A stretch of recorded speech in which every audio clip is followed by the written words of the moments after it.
mess that Kenya is. I did. I persuaded many people, over 4 million people, to elect William Ruto. I take the blame.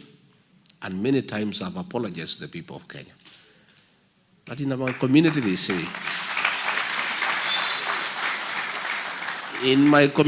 say, making a mistake is not very bad. What is very bad is repeating it. So I am saying, the way I bear the greatest responsibility of creating the mess that Kenya is in, I bear even greater responsibility to fix the mess. It's only fair. It's only fair to the people of Kenya that the people who played a great role in creating this mess must play even a greater role to fix the mess. So I have a duty, I have a calling, I'm a man on a mission. We must fix Kenya for posterity, for our children. So what brings me to America? I've come to America because the Kenyans who live here must be listened to. I've come to listen to the people of Kenya, and that's what I'm doing. And I've listened quite a bit. I think this is my 4th town hall meeting among so many other meetings. I've held more than 25 meetings with selected groups of church people, business people, community leaders, and I'm listening. And from what I have heard so far, Kenyans in the US are restless. They are afraid. They are concerned. They are worried about what is happening back home. They are unable to sleep, not knowing whether their relatives have been killed or not. They care that their parents cannot go to hospital and get treated.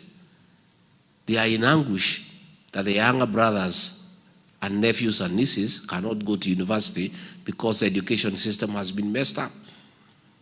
The Kenyan people living here are part and parcel of the Kenyan nation. And when Kenya ails, they feel it. And more than anybody else, the people living here are feeling the effects of economic mismanagement in Kenya.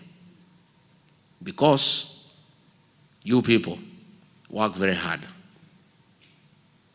And since you are good people, you take part of your savings back home to help the people you left behind. True or false? So when the economy is not doing well, you know. The shopping you are doing for your mother 3 years ago before William Ruto took over for 20,000. Today, for similar shopping, you need 50,000. True or false? So Kenyans living here are serious stakeholders of the Kenyan happenings. And therefore, I came to listen to you, and that's what I'm doing, and to say that what you are telling me is what I know. Things have gone south. When we went to elections in 2022, we had a lot of hope. William Ruto had given a lot of promises to the Kenyan people. And there was a lot of expectation. But as the speaker has said here, as soon as he took the Bible, all those things, he put them aside and started on a path of destroying the Kenyan nation. And I must tell you, because many people ask me, you are elected as deputy president. Kwa nini si ungevumilia tu, ukae tu umalize? I tried, but it became difficult because I'm a truthful person. And a truthful person and a pathological liar to coexist is also a bit difficult. It's a bit difficult.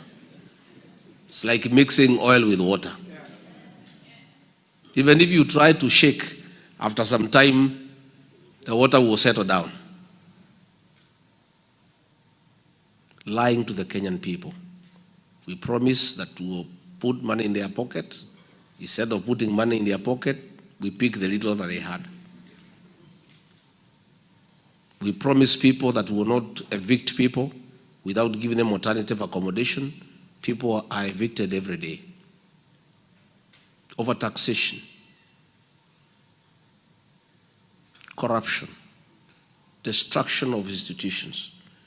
You know what happened as soon as we came in? William Ruto embarked on a scheme to capture the opposition.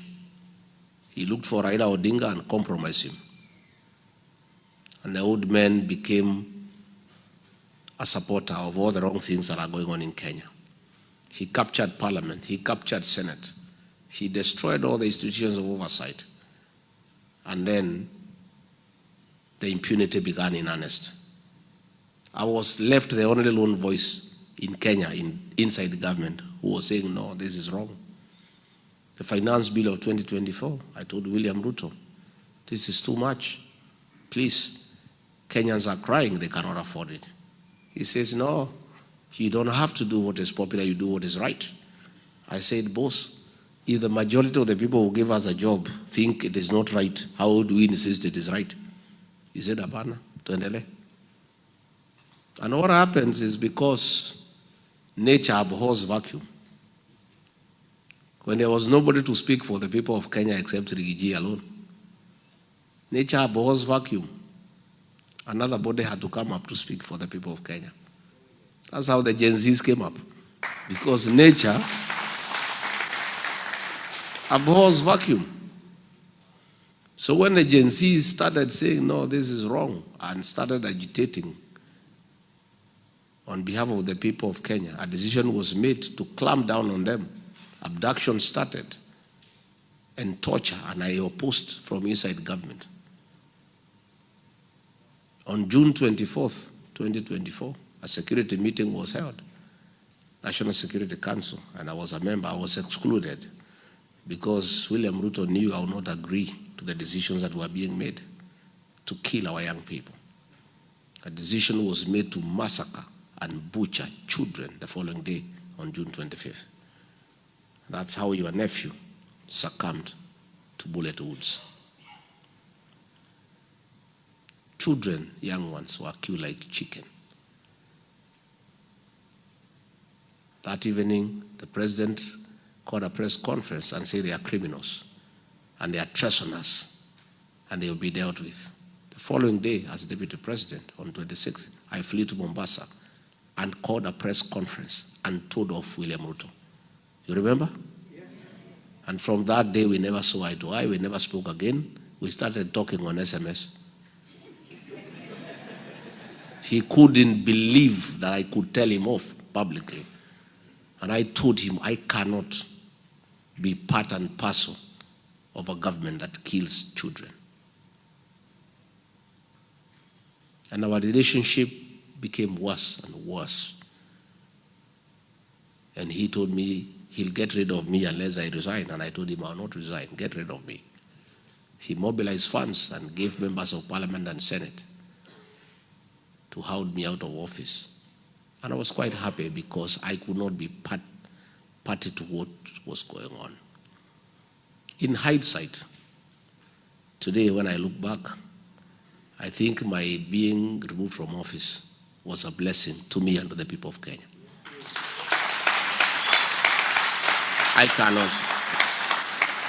I don't want to imagine that today I will be deputy president and be part of what is going on because I will not accept. So we would not have agreed. Tungekosana kwa sababu singekubali. So we now have an opportunity to do the right thing and fix our country. And this country we shall fix. Because the Kenyan people are resilient, they are determined, and will fix this country together. As we speak,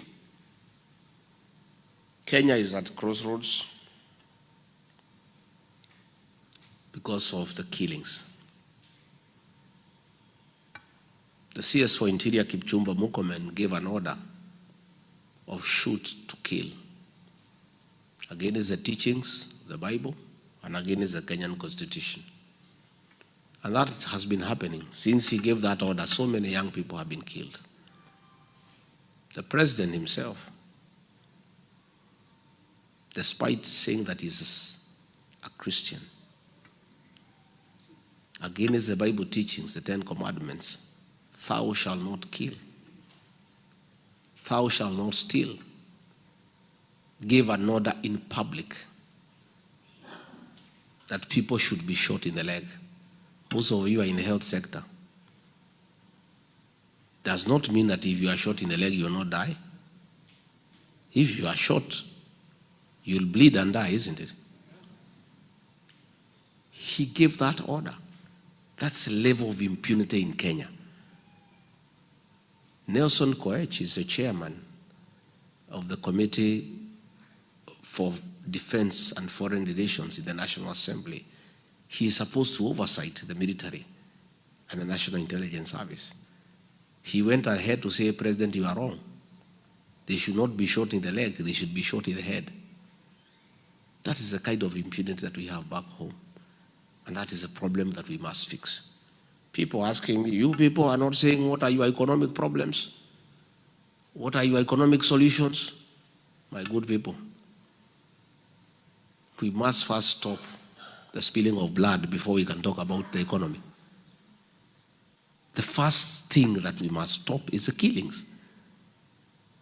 Even if we fix the economy, who will it benefit if our children are dead? If parents are living in fear, when your children leave the house, you don't know whether they'll come back. You know, nowadays we live in fear. Anytime I see my children calling me at night, I hold my breath. And that is the situation everywhere in the country. You don't know what information is being relayed to you. We must fix the issue of extrajudicial killings and the issue of abductions. And that is why Kenyans are saying, for us to fix that problem, RUTO must go. Because he's the one who has done it and publicly pronounced himself about the killings. When you look at what is happening in the social space, I have been here now for a month. I'm so impressed by the health system here in the United States, especially the care for the elderly and the children. We had a program called NHIF that was working but limping with a few challenges. That system required 800 million shillings to fix. Instead, William Ruto put it aside and brought something called SHA and SHIF at a cost of 104 billion. Money that he is stealing with these people. It's not working. The health system has collapsed. The education system has collapsed. The other day, the CS for National Treasury announced correctly that they have no money to fund free primary education started by Mwai Kibaki. Of course, the president and everybody says it is not true. But the truth of the matter is that capitation money has not been released for the last 1 year. And school principals and headmasters of primary schools live in fear of auctioneers every day because they are not able to pay for supplies. What is sad is that money is not available to fund our education. The money is stolen through the National Intelligence Service, given to that soprano guy to go around the country dishing it out. The other day they were in Bobasi. They had 10 helicopters. These helicopters are almost having an accident in the air because of the sheer number of helicopters. And they are actually creating havoc even among livestock. Even the cows are having miscarriages. Yeah. Even the hens are not laying eggs. Because their helicopters are all over the village wreaking havoc and creating fear among animals. So, at an average of 1 million shillings per helicopter, that is 10 million. The cost of the event itself is 10 million. Then they come and give some other 3-4 million. then they go away. You saw some woman there in Kisii. She said she had a group of 31 women. She was given 2,000. Each woman 64 shillings. And then Soprano is saying that it is economic empowerment. Surely, sometimes, and the guy is a professor. Sometimes you look at people, matharau kwa Wakenya. You give people 64 shillings unasema at an economic empowerment. Yet if that lady had gone to pick tea for a day, kibarua, angeenda na 100 yake ine ama 500, si ndio? And then the women are lined up from 6 a.m. kuibia hawa watu viongozi, singing for them, praising them, clapping. The whole day wanashinda huko jioni, 64 shillings. This is money that was meant for education. That is how low we have sunk as a country. Some people have gone to court, say, can Soprano explain the source of this wealth? His salary is known. It's 1 million shillings. He has been deputy president for 10 months. 10 million. So far, he has given 220 million in the last 2 months. Where has this money come from? These are proceeds of corruption. And this is money meant for education. And that's why Kenyans are saying one down. And you cannot blame the people of Kenya. Because all you kuchekelea wa Kenya. You are laughing at the people of Kenya. Their children are at home. They cannot go to school. They are having harambes to settle their hospital bills because there is no drugs in hospital. Then unachukua helicopter 10 nasunguka na pesa from one meeting to another. It's the level of impunity that is going on in the country. Again, when you look at it, is a violation of human rights in the country. It's at the lowest. Today, our team of DCP was in Gilgil town for a meeting and were beaten up by police very badly. Later on, a border young boy of 21 years was shot in the leg by the police. He's in hospital, struggling for his life. William Ruto has decided that nobody can tell him no, nobody can challenge him, and if you challenge him, you must die or get injured and go to hospital, as he said. So we have those challenges as a country, and together we'll fix it.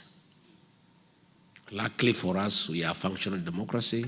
Elections every 5 years, there will be an election in 2 years' time. And the people of Kenya will wake up early and go to elections and elect a new government. I don't want to say I'm perfect. I don't want to say that I'm better. I don't want to say that I will do things that others have not done. All I'm asking the people of Kenya is to look at my track record, that I had the opportunity to sit pretty, enjoy, and let Kenya be finished for selfish gain. I sacrificed for the country. I lost a good job for the good of our country. At least for that one, I have a proven track record that I can sacrifice for the country. And I don't think if I refused stealing of public funds as deputy president, I would allow it as president. If I refuse the killing of our young people as deputy president, I don't think I would allow it as president, because I'm the same person. I refuse because I'm rigathigachagua, and I'm a Christian, I'm a parent, and I think it is wrong to kill children. So if I became president, I don't know how I would change that perspective. The sanctity of human life is sacred. And therefore, I want to offer alternative leadership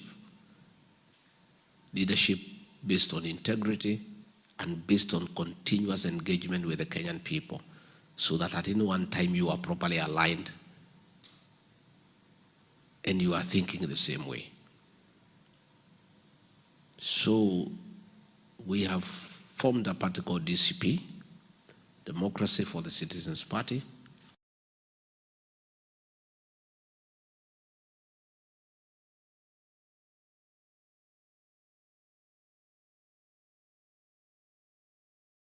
Them.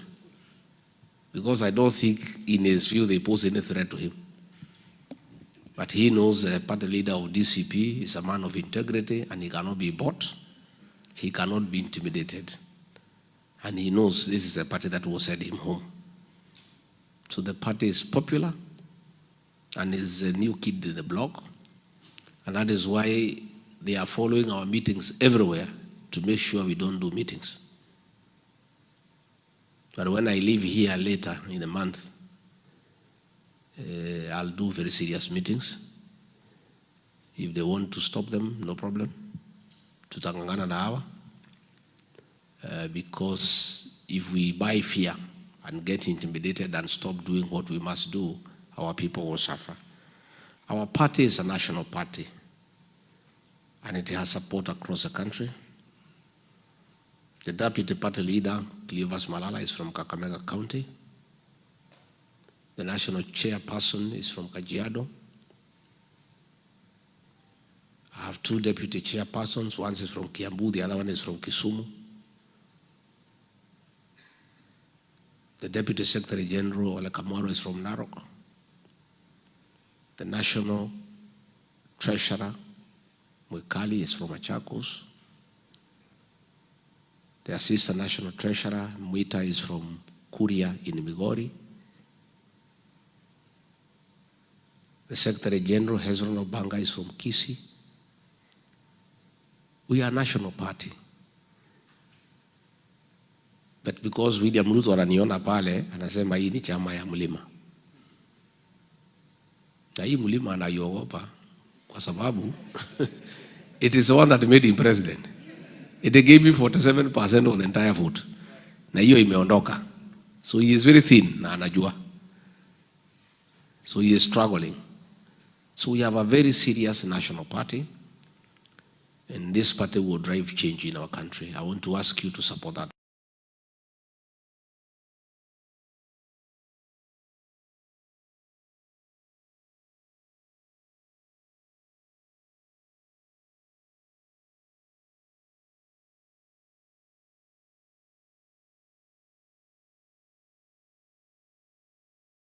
This is a party that belongs to members. And a serious party is funded by members. That's what you do here in America. I don't have access to public funds. I'm not going to steal money from anywhere to fund my party. The way they are doing in UDA. They are using public funds to run politics. Our party will be funded by members. And that is why, if members fund our party, nobody can engage in corruption baadaye ati arudishe pesa yake. So far we have a lot of support in Kenya, and we are asking people here to support our party, those who become members and believe in the party. That's the way parties are run all over the world. I saw